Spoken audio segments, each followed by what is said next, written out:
Another day, another foreclosed property. Ang foreclosed property natin for today is isang duplex dito sa may Savannah, San Pablo. Ang kanyang minimum bid price is around 3.3 million. Ayan, may katabi siyang lote dito pero I believe hindi siya kasama dun sa inyong lote if kayo yung mananalo dito sa property na to. Ayan yung environment niya, kaharap siya nung open field dito sa may Savannah. And para siyang single attached kasi yung kadikit niya is katalikuran niya, hindi siya katabi. Itong house na to is fully finished na.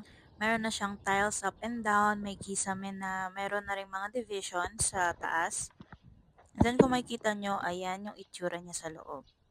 Ang alam ko is isa siyang 2 bathrooms up and down and then may 3 bedrooms sa taas and dito meron tayong carport and then meron ding provision for garden. And then ito naman yung itsura ng bahay from the side window. Kaya naman, kung interested kayo, ilalagay ko dito yung full details.